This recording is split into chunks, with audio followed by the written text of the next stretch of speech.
This is good, and this is amazing. If you grew up in the early 90s and 2000s era, you'll notice some of these snacks straight away. I've been thinking about these snacks all week because someone in the Discord mentioned fruit gushers, and I literally had flashbacks to being like 8 years old with sticky fingies. And before we start, if you're one of those people who's gonna comment, oh, but what about the Scooby snacks or the bagel bites? Bro, I see you. But today we're talking about my personal elite tier snacks. Here are my top 5 favorite early 90s and 2000s snacks. Coming in at number 5, we have the snack that was just a staple of my lunchbox. Candy snacks. Can we talk about this little red stick for a second?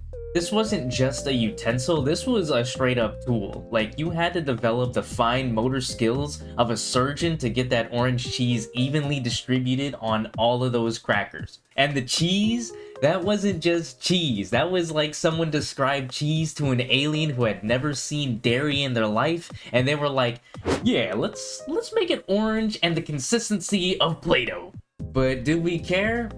Probably not, because there was something deeply satisfying about it. You'd open that little sucker up, grab your red stick like you're about to perform surgery, and you just played with your food. At number 4, we have the drink that I was absolutely addicted to and still am to this day.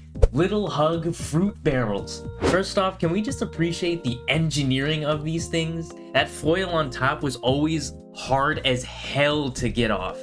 You'd peel it off and somehow end up with sticky fruit punch on your fingers, on your desk, your shirt, and probably the kid sitting 3 rows away from your lunch table. And bro, the flavors. Blue raspberry that was so blue it looked like Windex, and cherry that was redder than a fire truck. Tropical punch that probably contained the entire periodic table of ingredients. But here's the kicker, they were all 25 cents each, which meant even if your family was on a tight budget, you could still flex at lunch. These were literally the great equalizer of childhood beverages. Like rich kid, poor kid, it didn't matter. Everyone's fingies were equally sticky after a little hug. Number 3, the drink that convinced our parents we were probably part hummingbird based on our sugar consumption, was Kool-Aid bursts. Can we talk about that twist cap though? That little satisfying when you twist it open? It was like Christmas, except the present was pure Kool-Aid that would have you bouncing off the walls for the next 4 hours. These things were childhood energy drinks. If you're feeling tired, Kool-Aid burst. You're bored in class, Kool-Aid burst. They were literally the Swiss Army knife of childhood drinks. And the flavors were aggressive. Like, they didn't just taste like cherry, they tasted like cherry decided to fight you and take your money. Real talk though, if you were the kid who brought a Kool-Aid burst to school, you had the power. Kids would literally trade their entire lunch for one of those. You were basically running the black market operation straight from your lunchbox. At number 2, we have the snack that made us all feel like Gordon Ramsay. Who remembers the Lunchables Pizza Edition? The process for this was sacred, right? You'd open that bad boy up like you're defusing a bomb, crackers in one section, sauce packet in another, and cheese shreds that definitely weren't mozzarella, but we pretended they were anyways. And you had to eat it all. Real Lunchable chefs knew that presentation mattered when it came to these things. You'd spread that sauce with the precision of Gojo placing a domain expansion. But here's what made this snack absolute god tier. It was the closest thing to being a grown-up we had, right? Making our own food was king in the cafeteria, and making that cold pizza made us feel like chefs. If you had Lunchables, you owned your lunch table. And the number 1 undisputed champion is Dunkaroos. Bro, let me tell you something about Dunkaroos. This wasn't just a snack, this was a status.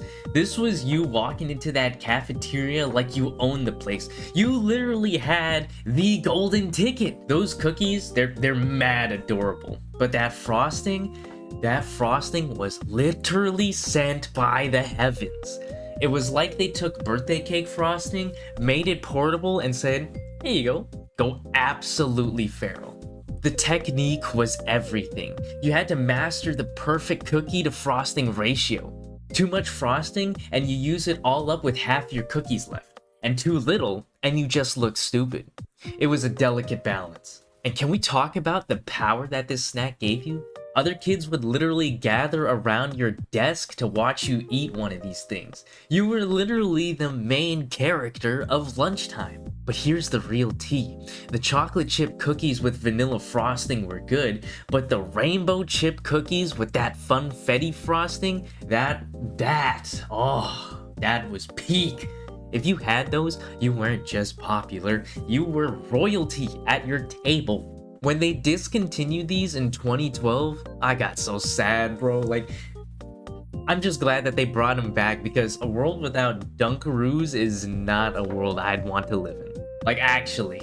But alright, my beautiful cats, that's the list. These 5 snacks made my whole entire childhood and are still snacks that I seek out today. But listen, I know I missed some absolute bangers. Drop your god tier snacks in the comments below, but I swear if you say string cheese, I'm calling the police on you. If this video gave you all the nostalgic feels and made you want to time travel back to when your biggest worry was whether your Tamagotchi was still alive, hit that like button and subscribe for more goofy cat shenanigans. Stay hydrated, stay caffeinated, and keep being beautiful. I'll see you in the next one.